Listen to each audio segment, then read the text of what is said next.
Good morning to students. In this class, we will be revising about comprehensive income statement according to Ind AS. So the question is here. Pathfinders Limited owns 75% of Sultan Limited. Statement of comprehensive income of two companies are given below for the year ending 30th September 2017. So ಈ question ಅಲ್ಲಿ comprehensive income statement ನ prepare ಮಾಡ್ಲಿಕ್ಕೆ ಹೇಳಿದ್ದಾರೆ. Income statement of two companies, that is path finders and Sultan limited. ಎರಡು ಕಂಪನಿದು ನಿಮ್ಗೆ income statement ನ ಕೊಟ್ಟಿದ್ದಾರೆ. ಸೊ ಇಂಡ್ ಎಎಸ್ ಪ್ರಕಾರ ನಾವು ಕನ್ಸಾಲಿಡೇಟೆಡ್ ಸ್ಟೇಟ್ಮೆಂಟ್ ನ ಮಾಡ್ಬೇಕಾಗತ್ತೆ. ಸೊ ಇಂತಹ ಪರಿಸ್ಥಿತಿಯಲ್ಲಿ ಹೇಗೆ ಮಾಡೋದು ಅಂತ, this is a revision class. So I am doing it little fast. So get me if you have any doubts. So ಮೊದಲನೇದಾಗಿ ಇಲ್ಲಿ ನೋಡಿ, ನಿಮ್ಗೆ ಪಾತ್ ಫೈಂಡರ್ಸ್ ಇನ್ಫಾರ್ಮೇಶನ್ ಕೊಟ್ಟಿರ್ತಾರೆ, ಆಮೇಲೆ ಸುಲ್ತಾನ್ ಲಿಮಿಟೆಡ್ ಇನ್ಫಾರ್ಮೇಶನ್ ನ ಕೊಟ್ಟಿದ್ದಾರೆ. Revenue, cost of sales, gross profit, expenses, profit for the period. So ಈ details ನ ಕೊಟ್ಟಿದ್ದಾರೆ. ಕೆಳಗಡೆ ಅಡ್ಜಸ್ಟ್ಮೆಂಟ್ ನ ಕೊಟ್ಟಿದ್ದಾರೆ. During the year Path Finders Limited sold goods to Sultan Limited for 20,000 at a gross profit margin of 40% ಅಂತ ಕೊಟ್ಟಿದ್ದಾರೆ. So 20% cost ಆದ್ರೆ ಅದರಲ್ಲಿ ಪ್ರಾಫಿಟ್ ಇರೋದು 40%. ಸೊ ರಿಮೈನಿಂಗ್ 60% ಏನಾಗುತ್ತೆ, that is the real value of the goods. So selling price ಬಂದ್ಬಿಟ್ಟು 20,000. So 40% is the profit. So cost is the remaining 60%. Half of the goods remained in the inventory at the year end. So 20,000 ಏನ್ sales ಮಾಡಿದ್ದಾರೆ path finders ಇಂದ ಸುಲ್ತಾನ್ ಲಿಮಿಟೆಡ್ಗೆ, ಆ 20,000ದಲ್ಲಿ 10,000 goods ಏನಾಗಿದೆ, sale ಆಗಿಲ್ಲ. ಇವ್ರ ಹತ್ರನೇ, ಅಂದ್ರೆ ಸುಲ್ತಾನ್ ಲಿಮಿಟೆಡ್ ಹತ್ರನೇ ಆ goods at the year end ಇದೆ ಅಂತ ಇವರು ಒಂದು ಅಡ್ಜಸ್ಟ್ಮೆಂಟ್ ನ ಕೊಟ್ಟಿದ್ದಾರೆ. ನಾವು with this information we have to prepare consolidated statement of comprehensive income of Path Finders Limited. So ಈಗ ಪಾತ್ ಫೈಂಡರ್ಸ್ ಲಿಮಿಟೆಡ್ ಅವರು ಏನು ಸುಲ್ತಾನ್ ಲಿಮಿಟೆಡ್ ಇಂದ 75% ಆಫ್ ಶೇರ್ಸ್ ನ ಬೈ ಮಾಡಿದ್ದಾರೆ, ಅದಕ್ಕೆ ನಾವು ಏನ್ ಮಾಡ್ತಾ ಇದೀವಿ, ಇದಕ್ಕೆ ಕನ್ಸಾಲಿಡೇಟೆಡ್ ಸ್ಟೇಟ್ಮೆಂಟ್ ನ ನಾವೀಗ ಪ್ರಿಪೇರ್ ಮಾಡಬೇಕು. ಸೊ ಇಲ್ಲಿ ನೋಡಿ, ಗ್ರೂಪ್ ಸ್ಟ್ರಕ್ಚರ್ ಬರ್ಕೊಂಡಿದ್ದಾರೆ. ಸುಲ್ತಾನ್ ಲಿಮಿಟೆಡ್ ಅವರು ಪಾತ್ ಫೈಂಡರ್ಸ್ ಅವರು ಸುಲ್ತಾನ್ ಲಿಮಿಟೆಡ್ ಹತ್ರ 75% ಶೇರ್ ನ ಬೈ ಮಾಡಿದ್ದಾರೆ. So now we have to prepare. Let us go with the working notes. First one ಏನು ಐಟಮ್ ಕೊಟ್ಟಿರೋದು, revenue. Revenue of Path Finders is 1 lakh and Sultan Limited is 50,000 ಅಲ್ವಾ. So ನಾವೀಗ ಇಲ್ಲಿ formula ಹಾಕೊಳ್ಳೋಣ ನೋಡಿ. So consolidated revenue is equal to Path Finders revenue ಬಂದ್ಬಿಟ್ಟು ಇಲ್ಲೇ ಇದೆ ನೋಡಿ, 1 lakh ಅಲ್ವಾ. So will type it here, 1 lakh plus revenue of Sultan. Revenue of Sultan ಏನಿದೆ, 50,000 ಇದೆ. So 1 lakh plus 50,000, that will come to 1,50,000 minus inter company ಕೊಟ್ಟಿದೆ ನೋಡಿ, Path Finder sold goods to Sultan 20,000 ಇದೆ ಅಲ್ವಾ. So minus 20,000. So that is 1,50,000 minus 20,000, that is equal to 1,30,000. So this is the working note, 1,30,000 ಬರುತ್ತೆ. So ಇದನ್ನ ನಾವು ಇಲ್ಲಿ consolidated statement of comprehensive income ಅಂತ ಹಾಕೋತೀವಿ. ಅದರಲ್ಲಿ ಮೊದಲನೇ ಐಟಮ್ ಬರ್ದಿದೀವಿ ನೋಡಿ, revenue, that is equal to 1,30,000. Next item ಬರೋಣ, cost of sales. Cost of sales ನ ಮಾಡೋದಕ್ಕಿಂತ ಮುಂಚೆ ಇಲ್ಲಿ ನಮ್ಗೆ ಒಂದು ಅಡ್ಜಸ್ಟ್ಮೆಂಟ್ ನ ಕೊಟ್ಟಿದ್ದಾರೆ. ಪ್ರಾಫಿಟ್ ಮಾರ್ಜಿನ್ 40% ಅಂತ ಕೊಟ್ಟಿದ್ದಾರೆ. ಸೊ ಈಗ ನೋಡಿ, ಅನ್ರಿಯಲೈಸ್ಡ್ ಪ್ರಾಫಿಟ್ ಏನು 20,000 ಇಂಟರ್ ಕಂಪನಿ ಸೇಲ್ಸ್ ಇದೆ, ಅದ್ರಲ್ಲಿ 40% ಪ್ರಾಫಿಟ್ ಅಂದ್ರೆ 8,000 ಏನಾಗಿದೆ, this is the 8,000 is the profit. So ಆ 8,000 ಪ್ರಾಫಿಟ್ ಅಂದ್ರೆ ಕಾಸ್ಟ್ ಆಫ್ ದ ಗೂಡ್ಸ್ ಎಷ್ಟು, cost of the goods is 20,000 minus 8,000, that is 12,000, right? Cost of the goods is 12,000. So here now we have to calculate cost of the goods. 60 plus 30 ನಾವೀಗ ಇಲ್ಲೂ ಮಾಡಿದ್ವಿ ಅಲ್ವಾ. Okay, cost of sales ನೋಡೋಣ ಈಗ. So cost of sales ನ ನಾವು second adjustment ಬಂದಿದ್ದೀವಿ. That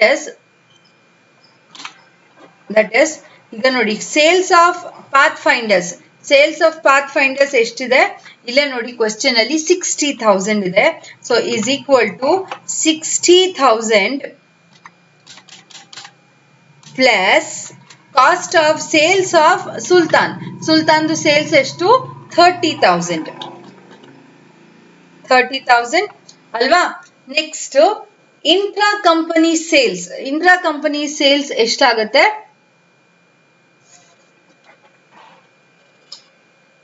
Please look at the question.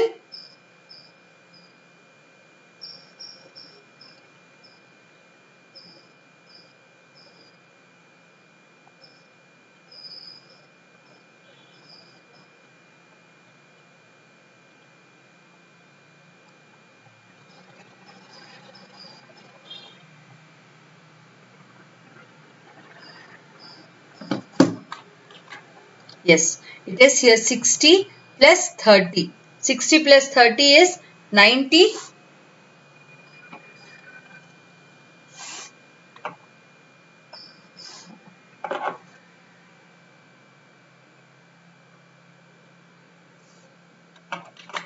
Right, so 60 plus 30 minus intra company sales ನಾವಿಲ್ಲಿ ಹಾಕೊಂಡಿದೀವಿ ಅಲ್ವಾ, ಇಲ್ಲಿ ಮೇಲ್ಗಡೆ ಸೆಕೆಂಡ್ ವರ್ಕಿಂಗ್ ನೋಟ್ ಅಲ್ಲಿ ಕ್ಯಾಲ್ಕುಲೇಷನ್ ಮಾಡಿದೀವಿ. ಸೊ ಮೈನಸ್ 12,000 ಇಲ್ಲಿ ವರ್ಕಿಂಗ್ ನೋಟ್ 2 ಅಲ್ಲಿ ಕ್ಯಾಲ್ಕುಲೇಟ್ ಮಾಡಿದೀವಿ ನೋಡಿ, 20,000 is the cost of sales.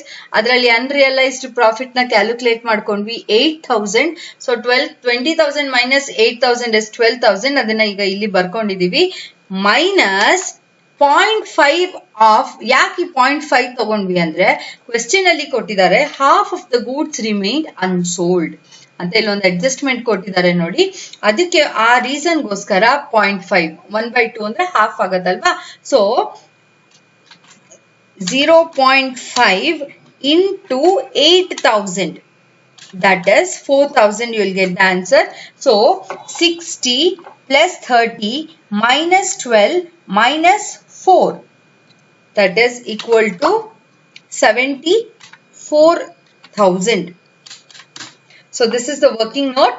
So ನಾವ್ ಇದನ್ನ ಇಲ್ಲಿ ನೋಡಿದ್ರೆ ನಿಮ್ಗೆ ಕಾಸ್ಟ್ ಆಫ್ ಸೇಲ್ಸ್ ನ ಬರ್ತಿದ್ದಾರೆ 74,000 ಅಂತ ಹೇಳಿ. I will repeat it again. C, cost of sales is sales of Path finders, that is 60,000, sales of Sultan, that is 30,000, minus intra ಕಂಪನಿಯನ್ನ ಮೇಲ್ಗಡೆ ವರ್ಕಿಂಗ್ ನೋಟ್ ಅಲ್ಲಿ ಕ್ಯಾಲ್ಕುಲೇಟ್ ಮಾಡಿದೀವಿ. ಆ ಇಂಟ್ರಾ ಕಂಪನಿಯನ್ನ ಮೈನಸ್ ಮಾಡ್ಕೋತೀರಾ. ಮೈನಸ್ ಈ ಹಾಫ್ ಅಂತ ಅಡ್ಜಸ್ಟ್ಮೆಂಟ್ ಕೊಟ್ಟಿಲ್ಲ ಅಂದಿದ್ರೆ ಇದು ಬರ್ತಿರ್ಲಿಲ್ಲ. Half of the goods remains unsold ಅಂತ ಕೊಟ್ಟಿದ್ದಾರೆ. ಸೊ ಅದಕ್ಕೆ ನಾವು ಆ ಹಾಫ್ ನ ಮೈನಸ್ ಮಾಡ್ಕೊಳ್ತಾ ಇದೀವಿ. So the answer is 74,000. So 1,30,000 minus 74,000 ನ ಮೈನಸ್ ಮಾಡಿದ್ರೆ ನಿಮ್ಗೆ ಗ್ರಾಸ್ ಪ್ರಾಫಿಟ್ ಬರುತ್ತೆ 56,000. ಸೊ 56,000 ನ ಮಾಡಿದ ನಂತರ ನೆಕ್ಸ್ಟ್ ಸ್ಟೆಪ್ ಏನಿದೆ ನೋಡಿ, ಇಲ್ಲಿ ಮೊದಲ ಐಟಮ್ ರೆವಿನ್ಯೂ ಒಂದು ವರ್ಕಿಂಗ್ ನೋಟ್ ಮಾಡಿದೀವಿ. ಕಾಸ್ಟ್ ಆಫ್ ಸೇಲ್ಸ್ ಗೆ ಅನ್ರಿಯಲೈಸ್ಡ್ ಪ್ರಾಫಿಟ್ ನ ಕ್ಯಾಲ್ಕುಲೇಟ್ ಮಾಡ್ಕೊಂಡು ಆಮೇಲೆ ಕಾಸ್ಟ್ ಆಫ್ ಸೇಲ್ಸ್ ನ ಕ್ಯಾಲ್ಕುಲೇಟ್ ಮಾಡಿದೀವಿ. ಆಮೇಲೆ 1,30,000 ಇಂದ 74 ನ ಮೈನಸ್ ಮಾಡಿದ್ರೆ 56,000 ಬರುತ್ತೆ. ನೆಕ್ಸ್ಟ್ ಸ್ಟೆಪ್ ಇಸ್ ಎಕ್ಸ್ಪೆನ್ಸಸ್ ನೋಡಿ, 20,000 ಇದೆ ಪಾತ್ ಫೈಂಡರ್ಸ್, ಸುಲ್ತಾನ್ 10,000 ಇದೆ. ಎರಡನ್ನು ಆಡ್ ಮಾಡಿದ್ರೆ ನಿಮ್ಗೆ ಲಿಸ್ಟ್ ಬರುತ್ತೆ 30,000 ಬರುತ್ತೆ. ಸೊ 56,000 ಅಲ್ಲಿ 30,000 ನ ಮೈನಸ್ ಮಾಡಿದ್ರೆ ನಿಮ್ಗೆ ಆನ್ಸರ್ ಬರೋದು 26,000. So 26,000 is the total profit. ಈ ಟೋಟಲ್ ಪ್ರಾಫಿಟ್ ನಲ್ಲಿ ನಮ್ಗೆ ಲಾಸ್ಟ್ ಸ್ಟೆಪ್ ಬರೋದು ಓನರ್ಗೆ, ಅಂದ್ರೆ ಓನರ್ ಯಾರು? Path finders. ಸೊ ಪಾತ್ ಫೈಂಡರ್ಸ್ಗೆ ಎಷ್ಟು ಲಾಭ ಉಳಿಯುತ್ತೆ ಮತ್ತೆ ಸುಲ್ತಾನ್ಗೆ ಎಷ್ಟು ಲಾಭ ಉಳಿಯುತ್ತೆ ಅಂತ ನಾವು ಡಿವೈಡ್ ಮಾಡಬೇಕು. ಸೊ ಡಿವಿಷನ್ ಅನ್ನ ಹೇಗ್ ಮಾಡ್ತೀವಿ ಅಂತ ಅಂದ್ರೆ, so non controlling interest is 10,000. ಈ 10,000 ಎಲ್ಲಿ ಬಂದಿದೆ ಗೊತ್ತಾ? ಇಲ್ಲಿದೆ ನೋಡಿ. So please look at here. Sultan limited profit ಬಂದ್ಬಿಟ್ಟು 10,000 ಇದೆ. ಸೊ ಆ 10,000 ಇಲ್ಲಿದೆ ಅಲ್ವಾ, profit for the year Sultan limited 10,000 ಇದೆ. 10,000 ನ ನಾವಿಲ್ಲಿ ಬರ್ಕೊಂಡಿದೀವಿ. ಇದಕ್ಕೆ 25% ಶೇರು ಸುಲ್ತಾನ್ ಲಿಮಿಟೆಡ್ ಅವ್ರ ಹತ್ರನೇ ಉಳ್ಕೊಂಡಿದೆ. ಅದಕ್ಕೆ 10,000 ಅಲ್ಲಿ 25% ಅಂದ್ರೆ 2,500 ಆಗುತ್ತೆ. ಸೊ 2,500 ಯಾರಿಗೆ ಹೋಗುತ್ತೆ? This will go to Sultan Limited. ಅಥವಾ ಇದನ್ನ ನಾವೇನಂತ ಕರಿತೀವಿ, ನಾನ್ ಕಂಟ್ರೋಲಿಂಗ್ ಇಂಟ್ರೆಸ್ಟ್ ಅಂತ ಕರಿತೀವಿ. ಸೊ 26,500 ಅಲ್ಲಿ 2,500 ನ ನಾವು ನಾನ್ ಕಂಟ್ರೋಲಿಂಗ್ ಇಂಟ್ರೆಸ್ಟ್ ಅಂತ ಕರಿತೀವಿ. ಓನರ್ ಯಾರು? ಪಾತ್ ಫೈಂಡರ್ಗೆ 26,000 ಅಲ್ಲಿ 2,500 ಮೈನಸ್ ಮಾಡಿದ್ರೆ ನಿಮ್ಗೆ 23,500 ಅಮೌಂಟ್ ಸಿಗುತ್ತೆ. ಸೊ ಇದನ್ನ ನಾವು ಓನರ್ಸ್ ಆಫ್ ದ ಪೇರೆಂಟ್ ಅಂದ್ರೆ profit for the parent company ಅಂತ ಬರಿತೀವಿ. So this is how you have to prepare consolidated income statement. So 2 income statement ಕೊಟ್ಟಿರ್ತಾರೆ. ಆ ಇನ್ಕಮ್ ಸ್ಟೇಟ್ಮೆಂಟ್ ನಲ್ಲಿ ಒಂದು ಇನ್ಕಮ್ ಸ್ಟೇಟ್ಮೆಂಟ್ ನ ನಾವು ಪ್ರಿಪೇರ್ ಮಾಡಬೇಕಾಗತ್ತೆ according to Ind AS. Thank you.